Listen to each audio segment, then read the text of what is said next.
Okay, so we just watched TETSUO the Iron Man. The Iron Man. From 1989. So, what did you think? I loved it. Right up my alley. My kind of movie. Mm-hmm. I like the fact that it was visual. It wasn't all words. That's usually what I like about films. And also it was very Japanese. That was very obvious. I was thinking that only it's hard to explain, but maybe based on our previous stereotypes about Japanese filmmaking, I guess. Mm-hmm. Mm-hmm. So, if you had to tell what the movie is about, what would you say?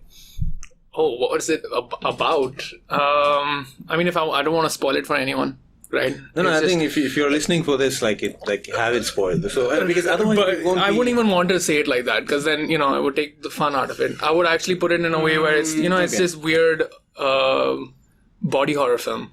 Okay. That's one way to put it, right? I would just be like, so here's what you should be ready for. Okay. So that you know what you're getting into. Yeah. Giant metal penis. That everyone knows about that. Yes, that's the number one thing people find out about the film anyway. Yeah. So, if you just know those things about the film, you can go into it and not be completely taken aback. And I think that's a good introduction for the film. Do you think so? Do you remember other body horror films Most recently, I saw Videodrome. Yeah. The Fly. We saw The Fly together, I think. Yeah. So Cronenberg, yes, very. One of the classics that I haven't seen it's on my watch list is Scanners. You told me about Scanners. Yeah. Is the you've probably seen it in other video essays. It's the classic shot of the guy's head exploding in the. Oh, right. Yeah. So it goes boom. Yeah. That's from Scanners. I've not seen that. So there is a Kevin Smith movie called The Tusk. No, not the Tusk. I watched a scene from that, and it, I don't know. At a certain point, I'm going to watch the movie, but it disturbed me so much. It's body horror. Yeah. It's and basically is it a guy who turns another guy into a walrus. Oh, okay. Sounds fantastic. Yeah. So, by the way, it's the same guy who made Clerks, which we also saw. Oh, no way. Yeah. Oh, right. Kevin Smith. Yes. So, body horror is great, and when done right and done. Really, and this movie, I think, did it right. And it's very visceral. So that's the word we will keep repeating, mm-hmm. which is. You can smell the movie almost. You're always in it, and the camera is it's so close to the metal and the flesh in the film that you feel like you're in it. Yeah, it's claustrophobic, and it sort of puts you in the same. A lot of for example, there's a moment where that lady is dancing with a pipe. Penis. Yes. And I love that. She's actually, we are in the POV shot, and mm-hmm. she's actually. Right. It's almost she's dancing for the camera. She's dancing for the camera, and also mm-hmm. she's taunting the camera. She's mm-hmm. taunting us. And I think the director is taunting us. Right. And. You have no idea what you're getting into. Yeah. And there are shots where, they show people being watched through screens. Mm-hmm. And it's us watching the movie, so there's a classic move. Yeah. Lots of filmmakers do that. Yeah, and the choice of black and white, which is brilliant, and it's really fits the movie because what you said right after we saw it, the flesh. You can't tell the flesh from the metal because it's almost the same texture when it's in black and white, and that really comes through. Yeah, and I think that was really well done. It's actually in the beginning when they because we don't see the face of the guy and in the beginning, so when they actually pan over all the parts are also wet, in a way as if they are melting in a. I don't know which movie is it. There was in a movie. I don't know which Hollywood movie it was, but in a Hollywood movie, I think they show a metal melting, and as it melts, it sort of forms bubbles, and so they do that all the time in this movie. There was that part where like everything in the house was just turning into, melted metal. And it was so well done. I have no idea how they pulled that off. Yeah. It looks so real. So well done. And like I also said that I felt the hardship, the effort that was put into it, like the actors. It's with all that stuff stuck to them. Yeah. And it's like, and again, like the length is like not less than 1 hour. So exactly 1 hour. Exactly I think 1 hour. 1 hour something minutes, 10 minutes. And I thought it was perfect. It did not overstay its welcome. You don't have time to take a break. Like it just keeps going. And that's the whole point. I think you're just because it's visual, right? There's no dialogue interrupting the action on screen, so you're always actually just thinking about what the hell is going on. Yeah. And I love being there. Like I like that aspect of watching a film. Do you think there was a director's cut? I'm sure. And if there was, I would like to see it. Yes. But I think this is pretty concise. It fit, So I don't know if there's more. So we just actually looked into the IMDb of the director's filmography, and we were blown away by the number of titles he has on his name. So the director's name is Shinya Tsukamoto. And he has like these Japanese directors do like 3 movies a year, dude. Wait, let's see. And I'm bringing this up because we just discovered that Tetsuo has 2 sequels. Or there's a Body Tetsuo Hammer. 2 Body Hammer, and then Tetsuo the Bullet Man. Yeah. So Tetsuo the Bullet Man. Right. This is great. So no special effects, no CGI, nothing. They basically did a superhero fight without CGI. That was part of the movie, yes, and thoroughly entertaining, I must say. Like I've not seen a Marvel movie in at least 3 years now. Yeah, and that was one hell of a fight, and it was there was comedy in it. There was action. There was. It was fun. It was just fun to watch.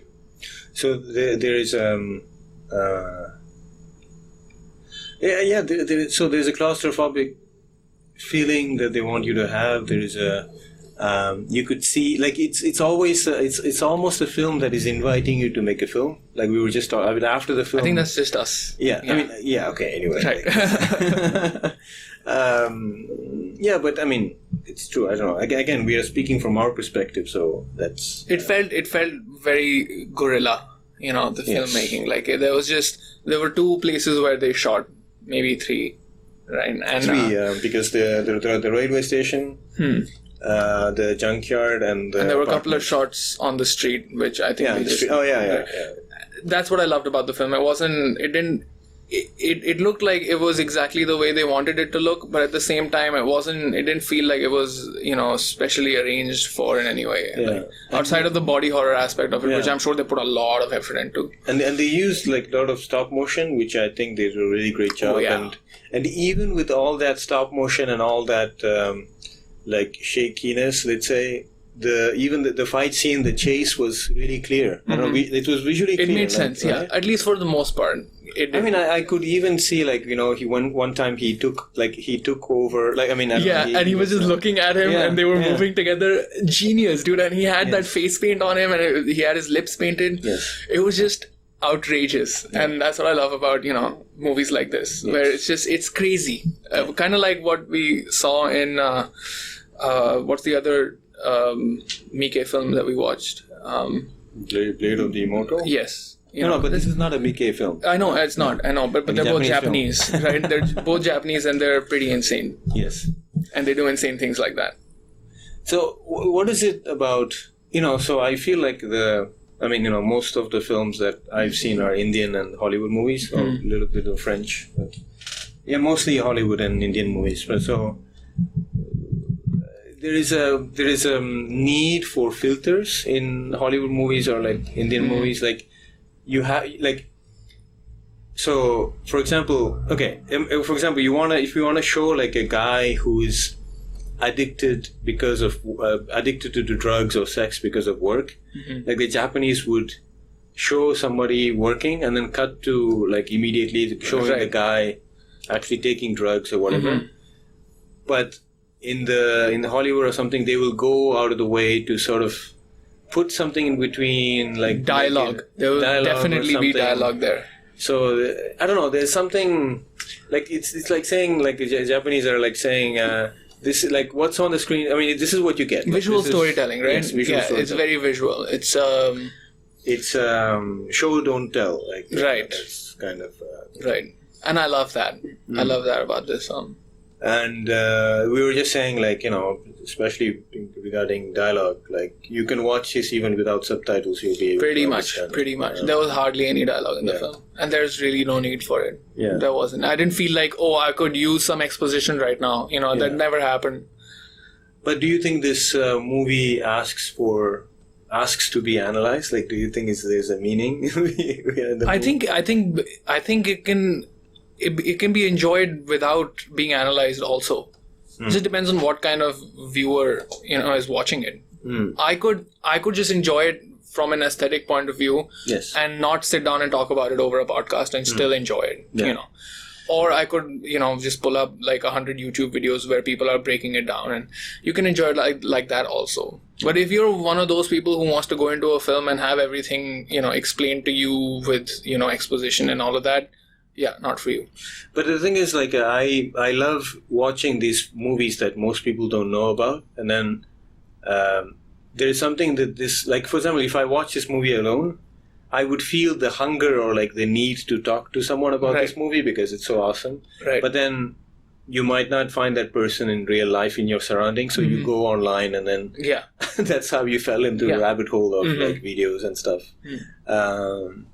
I mean, but I think this is a very, I don't know, for somewhat cult film, because I was introduced to this movie by this guy I met on a meetup, and for some reason, so we started watching movies together, and we would just talk about movies, and we started talking about cult movies, and he's the one who recommended this movie to me, and then that's when I like said, and then like it's been a long time. You told me about it 2 years ago now. Yeah. And I have it downloaded, but I never saw it. It was still on my like computer, and I was like, I have to watch. So, and then finally we just did. So, and actually I did it because I was just listening to a podcast of of Audition, which is another movie I recommended by Takeshi Miike. And so the way I invited you to do this, to watch this movie, was that I said, watch Elon Musk's podcast. Yeah. So, and then I don't see how they fit, but let's try and make it fit. Yeah, I mean, again, you can never know exactly what the author had in mind. You know, like is that, I don't know. I need to explore this topic, but I think, you know, people talk about the depth of the author, what the author wanted doesn't matter. Doesn't really matter actually. But here, I mean, there are some really clear ideas. Like, for example, I said the clearly, even without the dialogue, because here's the other thing: if someone is speaking on the screen, you stop paying attention to the background. Exactly. You're looking at someone's face. So I think I just realized that it takes away a lot from the art of filmmaking, actually. Like, I think so. I believe that dialogue has very little place. I know that actors can be charismatic and chew the scenery. Sure, it's a whole different art form. Yeah, sure. But it's almost like staring at a painting and then just having a conversation in your head about what are you looking at. That's I think the films are more at their best when they're doing that. So when they do that, like the guy goes in the jet with the jet foot, and like he slides through the streets. I was like, oh, like he really wants to show us that we are surrounded by metal constantly. So so for example, in the beginning, and thank God I haven't read the synopsis for this movie before watching it, and I think I recommend people doing that. Don't read the synopsis. I thought that he was becoming allergic to metal in a way, because he would get off the metro and he was like panting and so I don't know. So like I said, I think I feel like it's like a warning for technology, or like our sort of dependence on, I don't know, tools and stuff. That it's changing us. Yeah. Right? And the movie like very obviously puts that out. It's like if he actually changes. Yeah. He becomes machine. Yeah. To connect it to the Elon Musk podcast, so I made Right. So I think so let's bring out your first point, which was cybernetic. Yeah. The cybernetic collectives. That's what he brought. That was very fascinating. I thought way of looking at how technology is making its way into our lives, and how the artificial intelligence is already here. It's just like it is growing. Yes. That's what it's doing. I actually really noted down the time, which is like at 15 minutes 02. A company is essentially a cybernetic collective of people and machines. So, and then I wrote an idea, which was because I think a lot about corporate culture and the cultural differences. So, you know how, I don't know, you have not, I mean, you've worked shortly in the company. I worked a job, yes. But, horrible. The narrative or the idea that the companies are selling to employees is that this is an international company. I mean, this is an international company. You are going to be speaking English, whether you are Japanese or Thai or Indian. Yes, we respect your culture, but actually, in a way, we don't really care, because we want you to adopt the corporate culture. Which is usually... that's usually how it works, I think. So I think I think you call it not you call it, but I think people call it the hive mind. Is that what people are trying to do with companies now? Like everybody should think the same. So I think I liked how he put it. He was like, Elon said that, it's like an organism made out of people and machines, right? A collaboration between the two. And that is going to be I think another word that he used was, it's going to be the bootloader of sorts for the AI. That's, human beings are going to play a part of it. Like there's going to be a certain percentage of human intelligence and a certain percentage of machine intelligence, and slowly that number will change, and human beings will have very little to do with all the intelligence that is present, and it's going to be more machine. Basically later it won't matter your culture or where you're from, because I don't know, I think that's basically what he was trying to say. What are your thoughts on that?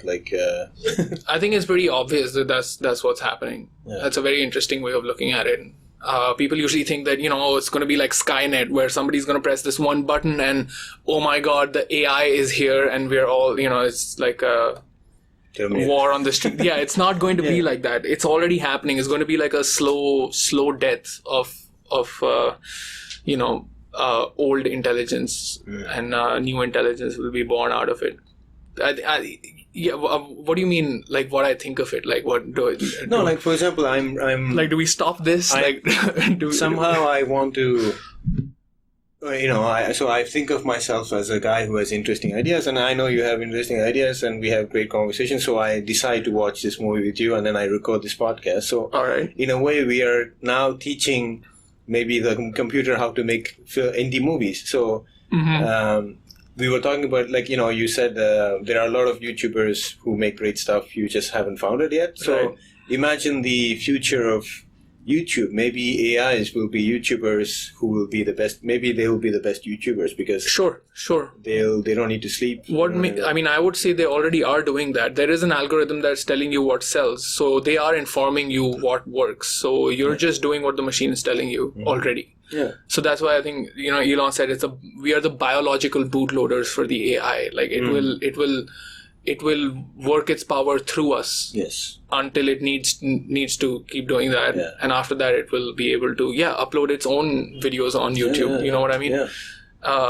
What I think about that, look, man, it's just the way of the future. Like that's just how things are going to happen. The old way is dead and gone. Like we've moved past that point. It's what we call progress, right? Obviously there's going to be an exchange that is going to be made, right? Like there's going to be the pros and cons of what things are going to look like. Yeah. We can talk about that. Yeah. But otherwise, I think it's inevitable. But what do you so when I was listening to Elon Musk's thing, like I was thinking of ways to actually, like if it becomes like the Matrix, and then like there is a small group of people who like are resisting this movement of and so on. Like, should we, like, if all our languages are on the computer, so basically computer can speak the languages. So should we invent a language that exists only in paper and nobody puts it in a computer? We all keep it to ourselves in our brains. Like, maybe we have that kind of a mechanism. I was just going to. I was going in that direction. I was like, like when all fails, we'll have this language to kind of transmit messages and then live in our like corner of. So that's another thing that Elon, he touched on this thing called limbic resonance. So that's what I wanted. So I wrote. I don't know why. Like he talked about. I didn't quite understand. Like he talked about limbic system and the cortex. Right. Or the I also resonance. didn't like. I don't understand what he was talking about. Yeah. Like the relationship between the two. Like there's the logical part of the brain, and then there's the primal part of the brain, and they are dependent on each other more than we like to think. So I think that's you said this is the link you sent me. Just limbic resonance. This, I mean, the first two paragraphs, just like it's mind blowing. This is like a well of ideas over there. There's so much going on here. Wait, let me read the first one. So limbic resonance is the idea that the capacity for sharing deep emotional state arises from the limbic system of the brain. These states include the dopamine circuit-promoted feelings of empathic harmony and the norepinephrine, I don't know how to pronounce it, circuit-originated emotional states of fear, anxiety, and anger. Oh, okay. So this part, that our brain chemistry and nervous system are measurably affected by those closest to us, limbic resonance, that our systems synchronize with one another in a way that has profound implications for personality and lifelong emotional health, limbic regulation, and that these set patterns can be modified through therapeutic practice, limbic revision. Basically, what I took away from this is that we're communicating not just through language. That we have these age-old, through evolution, that we've found other ways of connecting with people that we just, it's not material. Like it's not, you can't put it down on paper or something like that. Where like we can read each other's emotional states without having to put it down in zeros and ones, right? So there's that whole aspect of it where AI will probably understand that also. Yeah. Right? Then there's no escaping it. Your whole idea of having your own language, nah. They would know you in a way that you didn't know was possible. I think that's, Yeah. So the he said also like at 2504, we have a bandwidth problem. You just can't communicate through lingo. Neuralink. It's just too slow. Yeah. That's gonna be like one of the most exciting technologies that's gonna come out soon, where we can actually interface with the computer faster than we can interface with even ourselves, amongst ourselves. Right now you use your thumbs to type things in, or you can talk to your phone. Big deal. What if the computer just knew what was in your head? That would just like accelerate things. Immeasurably. It'll be amazing. So for example, like again, to come back to the cultural differences, like for example, like I talk to a lot of Japanese students, and the complaints that they have working in Thailand is that Thai people are so polite that sometimes when the problem comes, they don't want to say it. It's like I read the book Thai Culture and Society, and it's called Kringchai, which means like you don't want to bother. I don't want to bother you. That kind of attitude, and it's a good thing because in personal life you can see it in the way people don't have a problem with things until exactly. That's what I love about being here. Another thing. That so. And imagine like the Thai person is working and he feels that there is going to be a problem, and that manager immediately understands that, and then like you take it. Yeah. It's almost like the what Iron Man tries to do in the Avengers movies. Like basically, Iron Man he says like, why don't we build like a shield around world, and then we could predict like crime before they happen, and then again Captain America is against it because he's saying like that's against our privacy, like right. So That's actually the difference in philosophy that they had. Actually, if like people pay attention, deeper way. But yeah, and I think in a way, like Tony Stark, Iron Man, like Elon Musk is like a man out of its time. Like maybe he's from another, he pretty much admitted to the fact that he's an alien. Yeah. So again, to connect to the movie, I noted on 2856, it says your phone is already an extension of you. You're already a cyborg. So, yeah. By the way, can we go through what is your definition of robot, android, and cyborg? I don't know. A robot is like a complete, just machine. Right. So yeah, it's completely. A cyborg is human and machine. So a robot can just be an arm. For example, like a car is being assembled by an arm. Right. Or it brings the door and then just. That's a robot. Yeah. Android, I guess it's a robot, but has a humanoid form. I guess is that. Yeah, you can say that. I think. Yeah. Didn't they create an android? There is a video on YouTube in Saudi Arabia where they ask this android who can answer her own questions. Oh, have you seen this? No. I mean, it's creepy, but it's. What is it? Just talking to itself? That sounds pretty dumb, though. No. They interview the AI. Oh, okay. And it's in human form. And they ask about Elon Musk, and she jokes about Elon Musk. She says, "I think Elon Musk watched just too many movies." Oh, right. But anyway, so and the what was I going to say? Sophia, I think her name is Sophia. Yeah. So interview with a lifelike hot robot named Sophia. Yeah, no, that's an android. You mean that's a humanoid robot, basically? I guess, yeah. I guess that's an android for me. I don't know. So and then a cyborg is basically a mix of. Yes.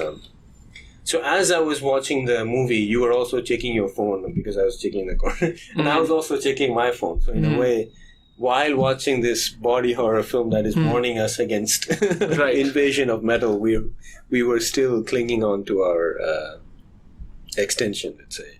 When you're watching a movie where this guy's body is being mutilated by metal, the contrast of it is obviously the filmmaker had a preconceived idea that, wow, this is horrible, right? And they showed it on screen. Yes. And that's why I think, people feel that they also think of it we're going to be half machine, that's going to be horrible.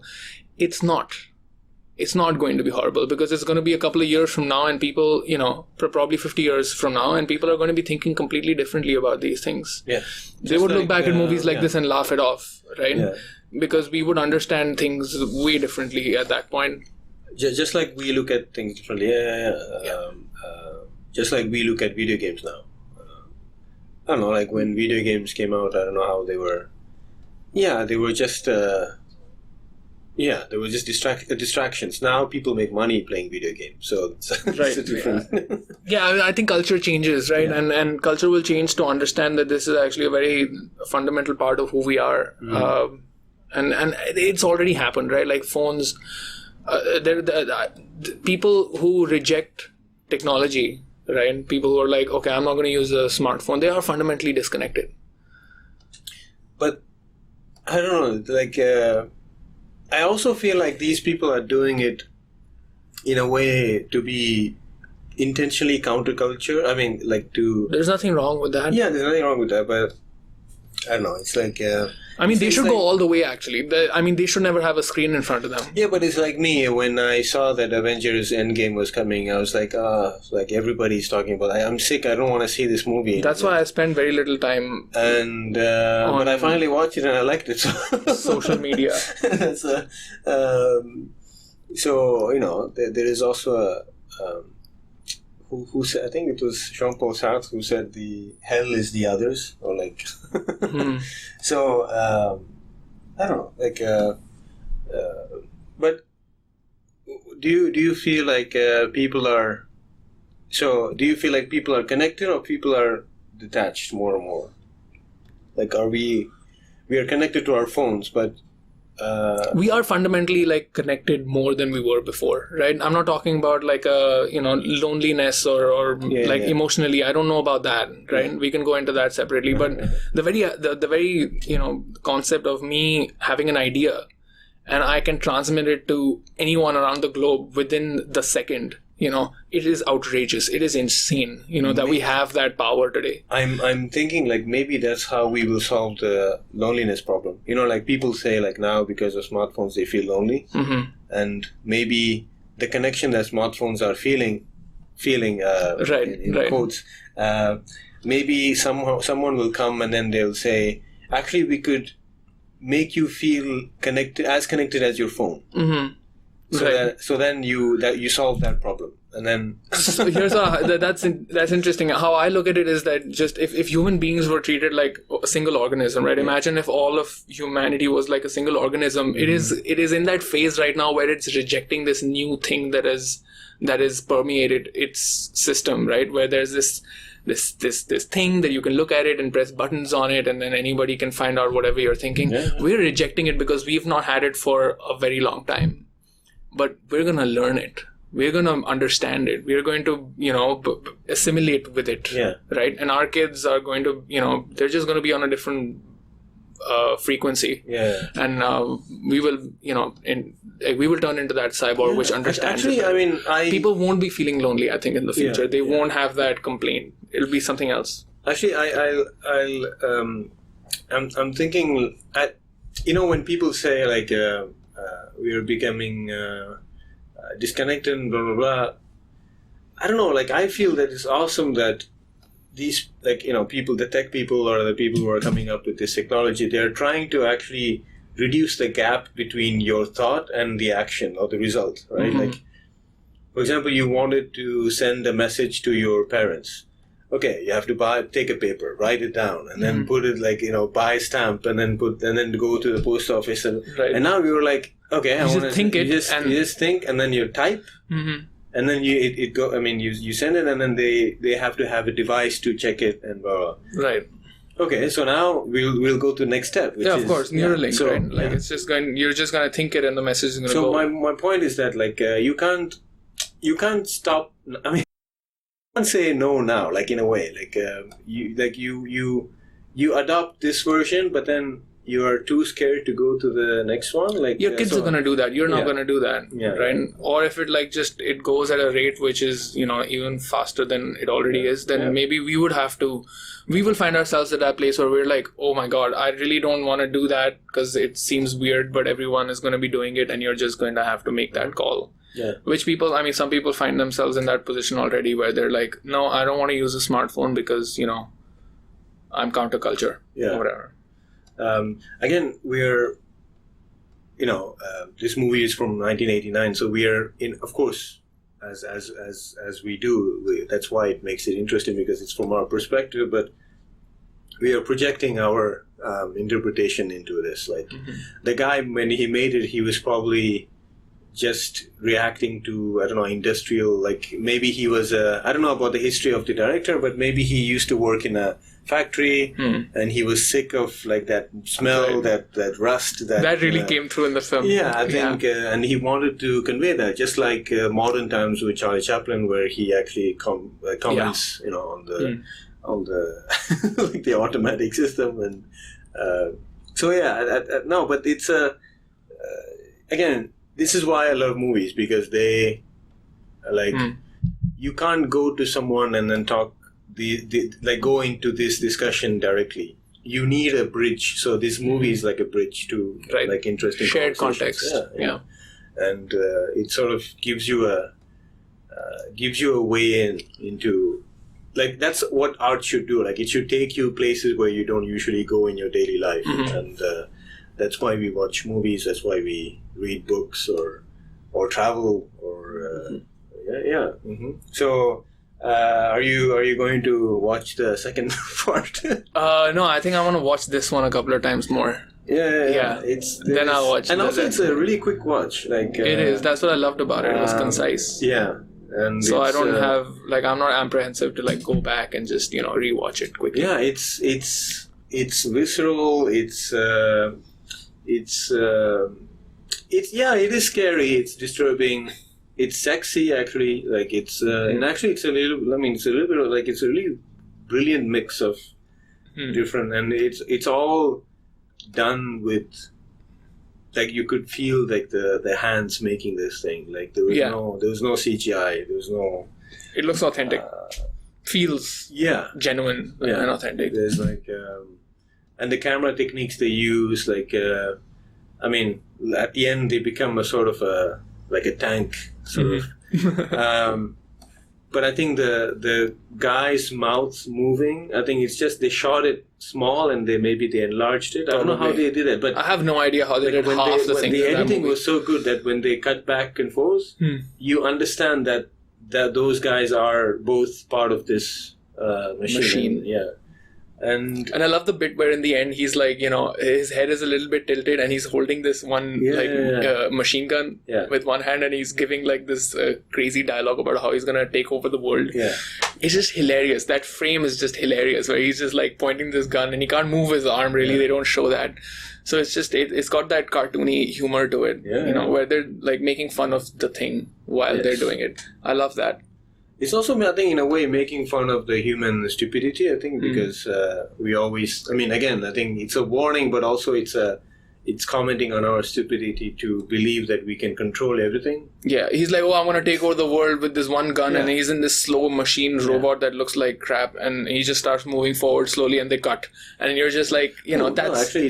No, actually, I think, but they just show like them moving like slowly. They show them moving, and I think they slowly go into the motorway, highway, and so it's almost like they are showing, this is like a disease or like an idea that's going to spread. Right. And maybe it's a little bit meta because maybe the movie, is like it's going to be released and people are going to have this idea, and it's not. I mean, again, for me, I love this stuff. Like same here. Just waxing philosophical about this stuff, and I mean, I wish I could make a movie like this. Like that's same here, man. I mean, not exactly like I don't want to do body horror specifically. No, but just the idea that you can put something together and it can be on the screen and it's like an hour long. Because it's not lecturing people can watch it and talk about it. Yeah, it's not lecturing you like some movies would do. It's not. There's no exposition. It's not sitting you down and telling you. The scroll in 2099. Right. Like, dude, like, I hate that. I would never do that. Just start the movie. Like I remember when I watched like Blade Runner 2049. I was like, don't do it. Like, and then they put the scroll up. Like, it was a short one though. It was really short. Sure, but it's a movie trope at this point. So I know they did not need it. The first movie had it too, right? Sure, yeah, but that was I don't know. I think it was quite fresh at that moment. Legacy, we don't do that anymore. I don't know. It's but anyway, it doesn't talk down to audience like this movie doesn't do that at all. It trusts the audience to understand. It's all visual. Yeah, I love that. I love that about movies and games. Mm-hmm. And I want to see more movies do that.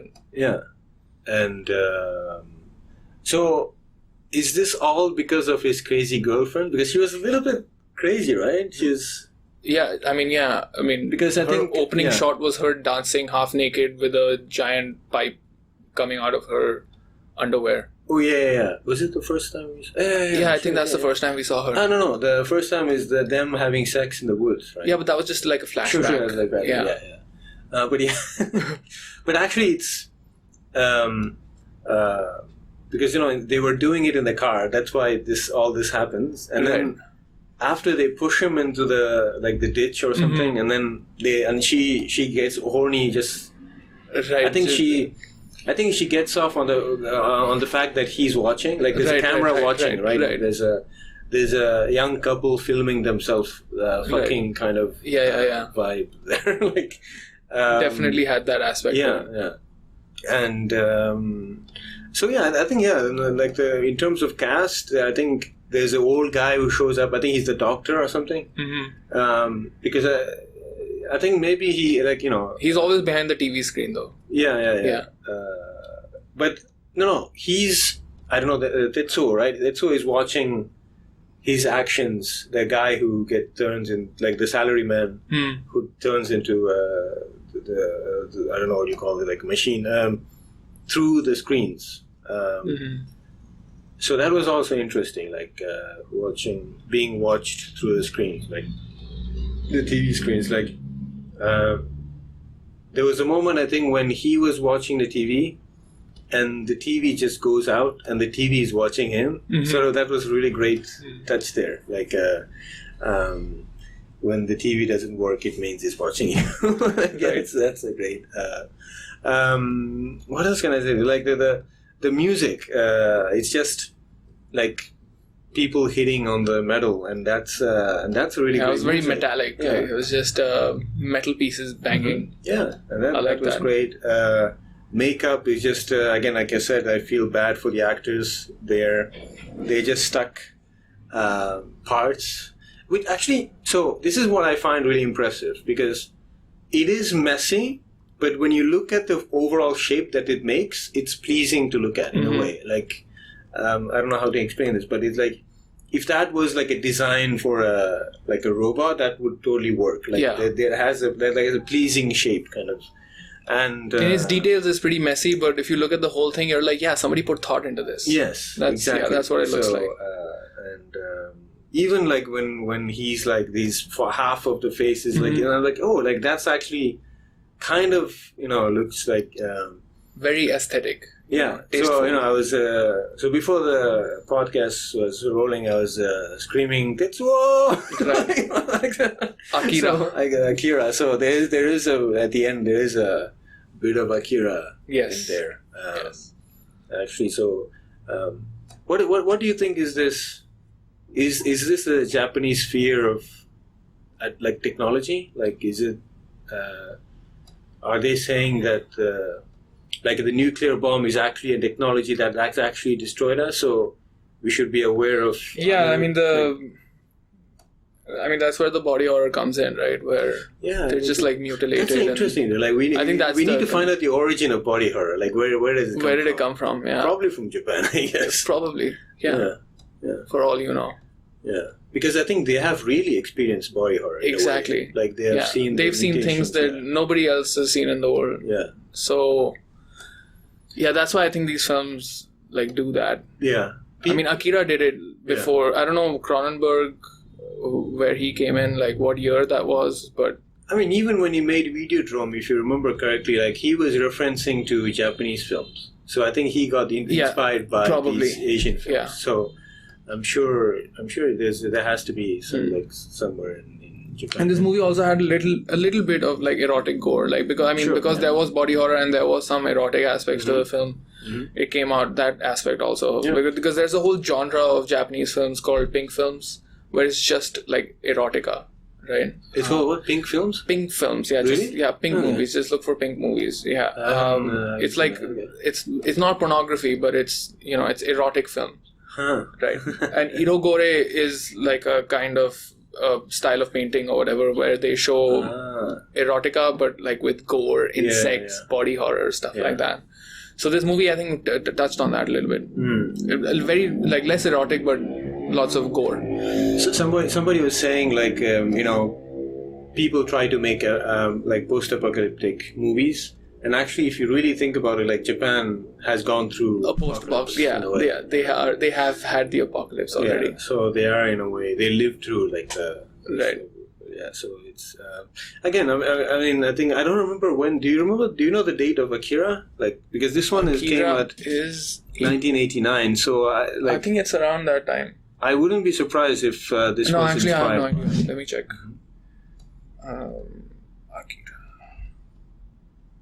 But anyway. Yeah.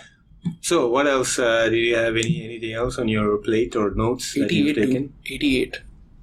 Akira was 88. So this is 89. So it's just 1 year before. Yeah. Damn. Okay.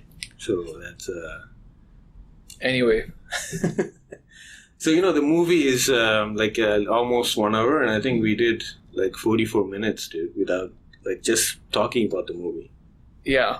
So maybe we could do like the thing where filmed the movie. we could have done a movie like our own movie, or we could have, we can put this on top of the movie and play the movie and put it on YouTube. Sure. Right? Like a director's commentary, but we're not the directors. Yes. So it's just But actually, stupid. I've always wanted to do that, which is like watch the movie and then do a commentary. But I don't know, dude. I'm saying we would one day make a movie and then one day we could do that like right now. Yeah. And we've done it before, so I don't see why we can't do it Sure, again. yeah. By the way, go I have check my out camera our videos. right here. I have my camera right here. Yeah. My GoPro. I'm holding my GoPro right now. Yes. So no, let's. I think once we start shooting, we'll have ideas like popping around in our head. Yeah, I think you just have to like. That's how we came up with like the peanut butter killer. The peanut butter killer. Yeah. We did some writing for the workout video, the William Smith video, but like it was like half a Google Doc. It was a half a page. Yeah, but that's because I think we didn't you even had, follow half of it. Yeah, but I think you had the vision. Right.